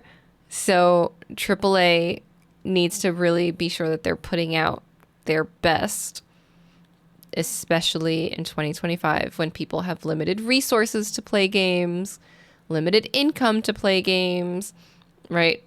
Consoles are great, but they are getting more and more expensive. And, you know, PC gaming just gives you so many different options of games that you are now you're competing. I think the thing is when it comes to PC gaming, AAA games are competing with so many other games that they really need to rethink their strategy. Yeah, yeah. And I've got to say, like, even though I've not played a lot of the games on that list, a lot of them, the majority of them were reviewed by the site, and a lot of them did review very well. Mm-hmm. No doubt there there's like there's been some very good AAA games that have released Mm-hmm. this year. But you are right, like I didn't really get a chance to play many of them. I played Avowed on Game Pass, like so I didn't pay for it.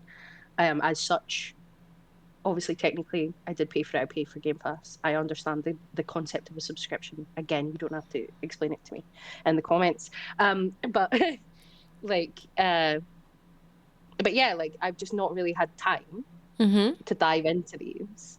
Um whether because we're doing for the stuff for the site or because I have been like 26 hours into ball pit or I like mean, hey, you know. I mean, but I not even think even of like figuratively, like literally balls deep in ball pit. Like see what you did there. um but yeah, there's just been so many games come out this year. Mm-hmm. Like and when I look at some of the AAA titles, I'm like, oh, that sounds fun. I would like to play that. And then someone brings out like a really cool and interesting little indie that's got such a unique premise to it, and I'm like, God damn, gonna have to buy that. Like need to buy that on Steam. I will put 20 hours onto that on my Steam Deck as I sit in my lunch break at work. Like Yeah. I mean, I'm even trying to think of like last year's AAA games, and I'm like, maybe I played two, right? Like, I Don't even know what think came out last year.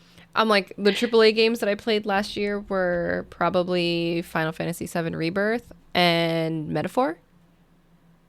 Yeah, I didn't play either of those. I'm like, those Um, those are the two. I didn't play the other game that I wanted to play that I did buy, but I haven't played yet. Um, Dragon Age, Veilguard. Didn't play it yet. I bought that um and bounced off of it, like maybe 10 hours in. It seemed like a good game, but I love Dragon Age, have loved Dragon Age since Origins, and a lot of the changes they made to it and like the combat and some of the exploration and stuff like that, I was a bit like, eh. That's what I Um, heard, which is why I bought it, but I didn't go back to it. Like I haven't been like, oh my god, I need to sit and play it. yeah, there was a lot of uh I'm not going to say fully that the world was like fully sanitized, and I don't want to get into like a full debate Mm-hmm. with people on Twitter or Reddit and stuff about anything to do with woke, quite frankly. But um, like the world of Thetis for me has always been like very grim, dark, Mm-hmm. almost. Like there are those rays of hope, and that's what you're supposed to be as the protagonist. But like the elves are slaves. Like the mages are imprisoned. Like this is not a necessarily nice place to be. Right. Um, and then there was just bits within my first sort of 10 hours of Veilguard, and I'm like, this seems like a bit as if we're just not addressing that that's what this world is. Mm, And I'm okay. like, you you you can still address it. Like at no point in any of the other games did it seem like this was condoned Mm-hmm. or like Mm-hmm. acceptable. Like, but people would react to you differently depending on what whether or not you were an elf or a human or a Yeah, dwarf yeah.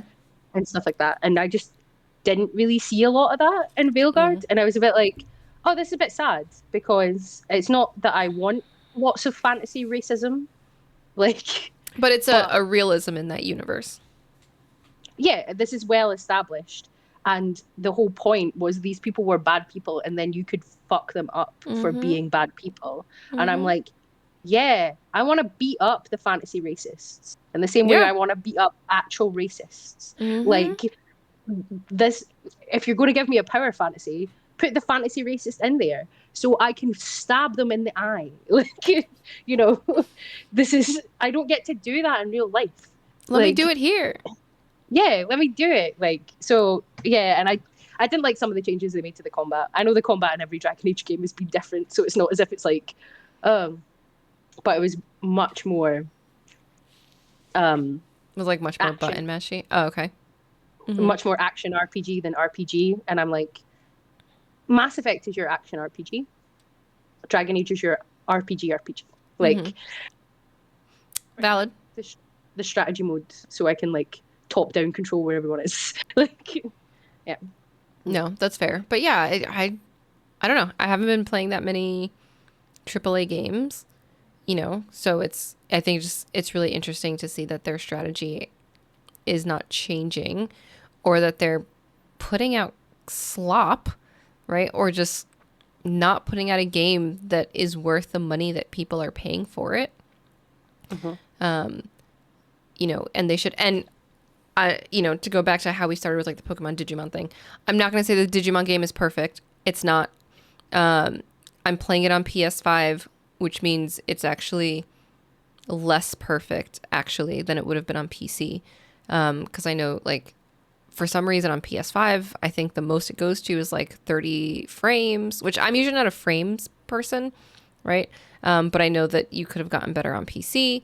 There are some times where there's just like the voice acting isn't there, and I'm like, but your voice it's voiced everywhere else, so I don't know why it's not voiced in these moments. Which whatever, right? So again, not perfect, but I think very much handled with a lot of care as to the story that they're telling, how they're telling the story, the art style, blah blah blah blah. And some of it, silly. I have stayed away from most of the side quests because I'm trying to get through the main story, but there are a few side quests that are dependent on like what outfit your character is wearing, which I think is actually kind of cute. And I'm like, Oh, okay, I like that. Yeah. yeah. So it's like, oh, you're in the digital world and it's like, oh, the Digimon are scared of you because they haven't seen humans before. Like, maybe you could look more approachable to them and you put on a Digimon, like, basically onesie, and then they become more, and I'm like, okay, this is silly and this is cute. Like, but this is like a moment of like, here's just a connection moment, right? And I'm like, okay, like, but Uh, at least you gave the outfits a reason, right? Like, yeah. I was like, all right. I love that though, in the fact, in the context of our previous conversations, like some of the Digimon are just hot women. Like, So that's the thing. Some of them are just hot women, and then some of them are like basically like baby Digimon. And it's like, how do you make yourself seem approachable? Well, just put on a costume that looks like a Digimon. And, I shall dress as a hot woman, and then they they, will think I they am a don't let us hot. dress, they don't let us dress as the hot women Digimon, unfortunately. There is a swimsuit so that you can go swimming with one of the other Digimon in it. Not a hot Digimon, though. Okay. The hot Digimon are reserved for the serious moments. Okay. Yeah, because well, people do take hot people more seriously. This is facts. These are true facts. Like, yeah, I get it. Yeah. Oh, there's so many hot Digimon in it. I'm like, what? What? I'm like, was I missing out all these years? Like, what is happening? And it's so Yeah, funny like because at first I was like, oh, Agumon is so cute. And like, when he wins the battle, he shakes his little tail at me and like, it's so cute. Like, and then you get further into the game and I'm like, why are they hot? Like, wait. yeah, Like at the beginning of the game, I'm just like, oh, this is a cute little Digimon. And now I'm like, hold up. What? okay. How did we Like, get here? what are the moral implications of wanting to fuck a Digimon? Like, No, you know what? For Japan, no different than the people who marry like the AI like personalities and like the robots and like the obsession with like Vocaloids. It's all electronic life forms at the end of the day, right? So like the ones who have like married I'm trying to remember there was like a guy who married his like sex doll or whatever. Like in Japan, like there are these crazy stories that come out. I'm like, I guess it's no different than that. And cultural I'm not gonna say that's the cultural norm because I know that's not the cultural norm in Japan, right? But yeah. obviously there's much more fan base around VTubers and Vocaloids, and obviously some of that has come to the West. But that's where a lot of it started, and I think maybe that's why it is like, yeah, whatever. The Digimon are hot. Enjoy. Have fun. I, I mean, sometimes I look at some of them I'm like, wow, okay, you were like a Digimon that had a shell and you kind of look like a purple dinosaur, and now your name is Venusmon, and you have like she has like something around her eyes so she can't see, but she's dressed in this like very white, beautiful dress and she's very shapely. And I'm like, how did we go from Shellmon to Venusmon? What was that glow up? Because that Wait, glow up was amazing. that's just a Sailor Moon character, but like slutty. Like, I what the mean, fuck? I'm just like, the glow up is real. My gosh. Wait, what? Who did you come from? Shelmon. Shellmon. Look at Shellmon. What? What And in the Digimon? What are you doing? exactly. What are you doing, Digimon? That's so. I'm so. And then Shelmon can also evolve into Mermaimon, who's just a fucking sexy mermaid pirate. Yes. Why do I want to fuck the Digimon? Like, oh no. You Like, might be oh playing the no. wrong game. No, I can't want to fuck everyone in games. Like, this is a Well, you're not gonna bad. want. It's not gonna be all of them. Just Well, yeah, but I mean, when they like, grow there's up. already lots. There's already lots of video games where I want to fuck the characters. Like, I need a break. Like, And Venusmon is just gonna take care of you and help heal you, and she's gonna be good to you. She has a very good heart too. yeah, I feel like I would fuck the fish pirate lady. Like, I don't want the Digimon to try and fix me. It's too much work. I feel like it's unfair to Venusmon to ask her to try and fix this. You don't Like, have to ask. She's just gonna do it. That's the thing. okay, You don't like part of the story there is that she just takes in one of the enemies because she's like they're hurt and I'm going to help them and then he sees the error of his ways. Like you don't ask her anything. She just does it out of the kindness of her heart. And maybe you know what? Maybe that's the thing. Maybe that's why they grow up to be so hot because they are already beautiful inside and then when they evolve, the outside reflects the beauty from within. yeah, it's like Shelmon is so beautiful on the inside. We had to show everyone that Shelmon was actually beautiful on the outside by giving him like massive fucking boobs, like just Hey, like that's the lesson to learn. huge milkers. Like we have to do it. I'm just saying that's the lesson to learn, right? You have to be beautiful within to then be beautiful on the outside. Yeah, that's very true. That is very true. Inner beauty always shines through, and we think Shelmon is beautiful. Also, we just don't want to fuck him because he's like just She's very cute. She's very yeah, cute. She's very sweet, right? And then, then you're like, oh, it's been a while. Hello, Venusmon. Hello. yeah. Oh, you look at you all grown up. Like, we have to stop perving on the Digimon. We have to stop. They Like made them that way, okay? they did it. They knew exactly what they were doing. They Like 100% knew. yeah, they knew. It's just every single day. The girl plot always devolves into like debauchery, like every single Listen, day. here's the thing. They knew, and I'm going to go back to something I said episodes ago, right? At least wanting to bang the electronic things, right? The electronic life forms is a form of safe sex because they can't give you herpes or anything. Yeah. So just write some fun fan fiction about Digimon There you and how you go. want to bang them and enjoy yourself. And at least they Like, look like adults. They are adults, right? They're not, yeah. you know, they're not like little children. They're all, I think for Oh. most of them, that's like their final form. So they're older, Yeah. They're right? fully evolved. They're fully evolved, consenting adult Digimon. Mm-hmm. Mm-hmm. See? And when you go to Sound Central says Town, they do have a whole bar and everything. So clearly there's Digimon that are of age to be hanging out at the bar and gambling and stuff. So they're just like sentences us. I never thought that I would say. Like I know. Trust me, fully if you evolved, consenting Digimon. Like you asked me a year ago, I'd be like, I'm not going to play a Digimon game. I don't know anything about Digimon. What are you talking about? Now I'm like, that Devilmon though, he be looking might all fuck right. them. Yeah, might be fucking that Digimon. Like He'd be looking all right. All right, Devilmon, let's go. I okay, so also, tell I us have what to Digimon say, you want to fuck in the comments. let us know in the comments. Let me know if you also appreciate how unserious some of the names of these Digimon are, because I also love that some of them are just like, we just gave up on naming them. So you Yeah. are now Sunflower Mon because you look like a sunflower. And you are now like, Sharkmon because you look like a shark. I'm like, this is beautiful. I'm so glad that we're Wait, so unserious about this. right. So the one in the TV series I remember when I was very small, that's like Agumon, right? That's the Hmm. little orange dinosaur He's one. cute. He's a little cutie. Yeah. Yeah. But does he not evolve into a Digimon called like Metal Greymon?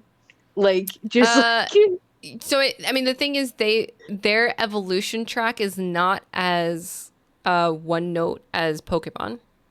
okay. So like some of them will evolve and they have like branching trees. So like some of them will evolve into one of two options. Some of them can evolve into like one of five options. So it's not like Mhm. a one for one. So it's hard to say. Okay. I I also feel took like a I long remember time before I like evolved him. I took so long before I evolved him because he was so cute. And I was like, he's just a little cutie. And then he just shakes his little tail when he wins and he looks at me all cute. And I want to just like pinch his cheeks. But then I got to a point where I was like, all right, we're getting further in the game and I need you to be like buff and strong. And now he's like this core dragon mon and like he's not as cute as he was. yeah. I actually felt kind Okay. of bad evolving him. It's like, oh no, I've ruined it. And I was like, "Oh, you're not cute. You're very strong though." Mm, He's one of my main in my party, but I was like, "I don't want to pinch your cheeks. You're a little terrifying. You might slash me yeah. to death, but it's okay." Oh no. Oh no.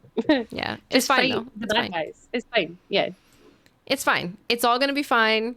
I will, when I finish the game, I will then go back and make him the cute little Agumon that he was so that we could just be the best friends and he can roll around in the grass and have fun. And I will feed him whatever digi meats and digi treats that he wants in his life because he deserves it for being the best of Mons. Yeah. And we will take care of him. And I will do that in just a few short minutes because we're gonna wrap up because I know we're like so over time. I Because we know got we try to distracted keep it. by We one did. We by one to did. fuck the Digimon. We did. They go from some of them go from so cute to just you're hot, and then some of them are just like, what fresh hell did you crawl out of? But but I'm enjoying it. I'm enjoying it. I didn't think I would enjoy it as much, and I'm like, damn, I I love it. And I'll wrap up all my thoughts after another 20 plus hours since I'm only 59% of the way done. And there will be a review, and it's definitely going to be after V's Pokemon review, so you can eventually weigh in on which is the better monster capture game. If you want to, Cool. go play both of them. Read our reviews, play both of them, and then tell us who you agree with or who you don't agree with. Those Cool. reviews will be over on gamersocialclub.ca, which you should be checking out every day for your news, reviews, and guides. And then also make sure you subscribe to this channel so that you can catch the weekly news podcast each week. I will say I don't quite know where I will be able to insert some gameplay of things just based on what we talked about, but I know Harry is upping the production quality, and I feel like now it's a competition, unspoken competition of where we can insert things. Although I just want to say, like, I feel like I started it with adding images and stuff, and now he's coming for the production quality. But like, Yeah. Yeah. It's like, well, those guys have got wigs and images, so we're gonna have to put trailers we're in. It's gonna like, have to. yeah. It's like, but you don't have wigs though. So, where's the actual production quality? Like, It's true. I say it as if I'm not on both. Like, It's okay. You bring the quality here. I appreciate it. I appreciate it. And if you want to talk with us in real time, join the Discord. The link will be down in the description. Wow, I definitely stuttered over my words like a crazy person because this wig is on too tight, and I will admit I can't wait to get it off my head. Uh, so make sure that you like and subscribe. Share this with your gamer friends. If you're really, really feeling it, leave a comment on something that we did that was wonderful, or join the Discord and tell us what we did that was wonderful. Make sure that you join us for the next week's episode. I have no idea what it will be, who will be on it, but there will be an episode next week. Maybe we'll do one more sort of costumed one. We'll see. I know it'll be the weekend after Halloween, but all right, I just like dressing up in costumes. So shoot me. Maybe we'll have one more to say goodbye to the holiday season before we usher in the next holidays. But make sure that you check us out every week, hit subscribe, and we will catch you next time or in the Discord. one more thing. One more Oh, thing. go for it. Go for it. What's the better cider? Ooh, you reminded me. I forgot. You know what? I'm going to say the better one is Angry Orchard. Only because I think I do like the punch of the like cinnamony flavor. This one is very good. This one is good, especially as like casual sipping, relaxing. You're not necessarily trying to get like messed up or anything like that. You're just like, this is a casual sip. For me, even though the other one punches you in the throat a little bit more, it feels more like a, yes, can I have some more, please? Like, punch me again. And that So makes the difference. the Docks one is Pokemon, and the Angry Orchard one is Digimon. That's what you're saying.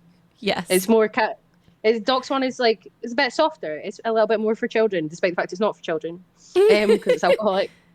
And the Angry Orchard is a sexy woman. that might punch you. Yes. Okay. Yes. You're I gonna like look that. at the angry orchard one and be like, "Mommy, sorry, mommy, sorry," and you're gonna look at this one and be like, "That's cute. Yeah, that's Yeah. cute. She could get it, right?" Yeah. Those are the Great. ciders. Yep. Angry Yeah. Orchard sponsor us. Love both of them, but if I have to pick one, and again, you know, what it is that you're looking for in the moment, but if I have to if gun to my head, pick one, Angry Orchard. But we love you both, Docs and Angry Orchard. I will continue to drink both of you. I have a 4-pack. I'm not throwing them away. I'm gonna drink them, and I'm gonna enjoy the hell out of them. Just like I hope Absolutely. everyone enjoyed this podcast. Yay. Yay. All Hi right. guys. Bye, everybody. Bye.